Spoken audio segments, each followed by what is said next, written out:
This is Fox Fort Wayne News. First at 10, good evening. I'm Marchelle M. The success of 3D films like Avatar and Alice in Wonderland makes the race to bring 3D TVs in your home even more intense.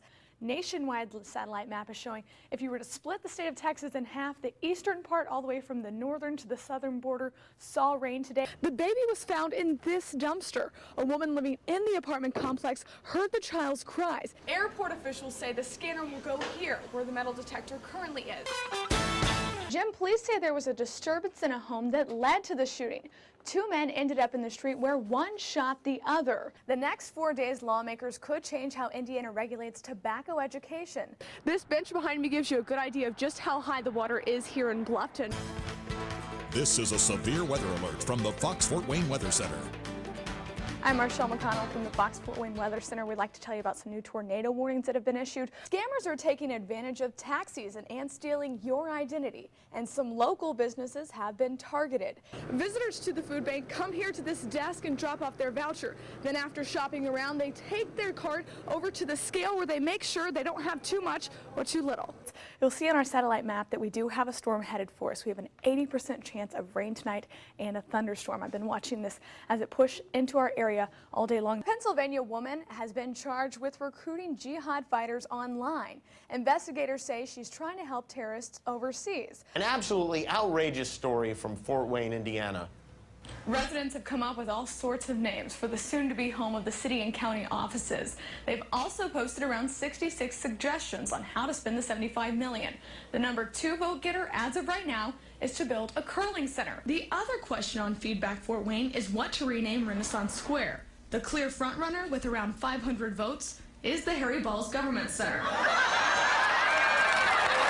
Jim, the family's been waiting for over a year for this charge to be filed. The Wells County prosecuting attorney told me they couldn't charge Tyler White with the murder of Amy's unborn baby until there was proof that he knew she was pregnant. After months of asking people who knew Tyler White, someone has come forward. Now the prosecutor has enough evidence to charge Tyler White with feticide. The family says that's a small sigh of relief. Amy White was murdered in October of 2009. Her husband, Tyler White, is the suspect. Today, the family says they won a small victory with the additional charge. This is what I made for Max, of everything that's went on.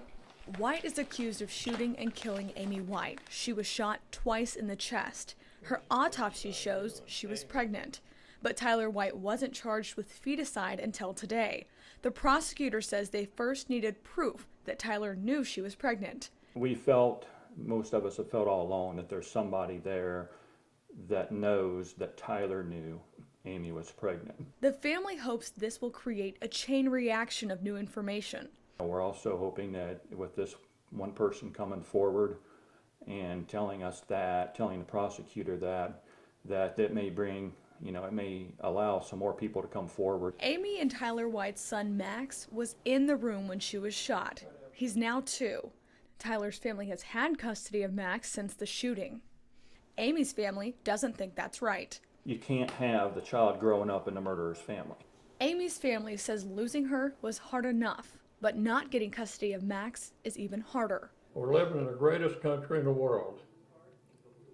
And if this happened someplace else, we'd be unhappy. But here it is here. That's the part that hurts. Amy's father says he'll continue to work to get full custody of Max. Tyler White's trial for both murder and feticide will be on September 26th. Marchelle McConnell, Fox Fort Wayne News, first at 10.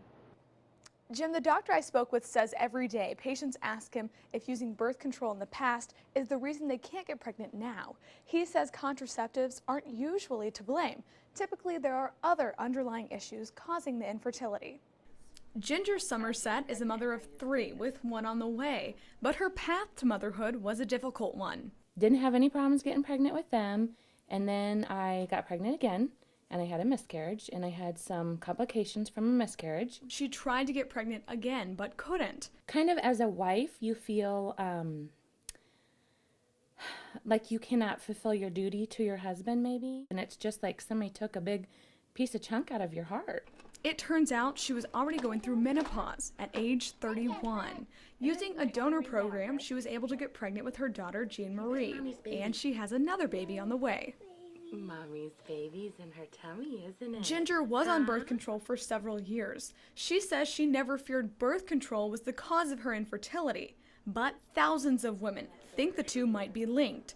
Dr. Bradford Bopp, a local fertility doctor, says a commonly held myth is that birth control causes infertility. One of the most frequently asked questions we get will be, I was on the birth control pill for 10 or 15 years, and is that responsible for me not getting pregnant now? Generally, the answer to that is no. He says most times, age is to blame. One of the problems is that women go on a birth control pill at 17, 18, 19, and then come off of it at 35. So they were actually on the birth control pill through their most fertile years. At age 35, fertility naturally begins to wane. He says 20% of any reproductive age group is infertile, and 20% of that group has already had a child, just like Ginger. He says the myth about birth control dates back to the 60s, when there were more risks associated with it.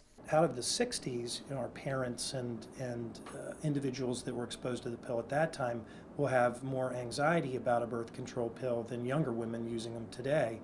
Dr. Bopp says looming myths about birth control probably won't die off anytime soon. But the fact is, long-term birth control use shouldn't harm fertility. Dr. Bopp says another common myth is women think they have to wait for birth control to flush out of their system before they can get pregnant. He says that's not so. It's just as likely for a woman to get pregnant the month she stops taking birth control as it would be 3 months later. Marchelle McConnell, Fox 4 Wayne News, First at 10.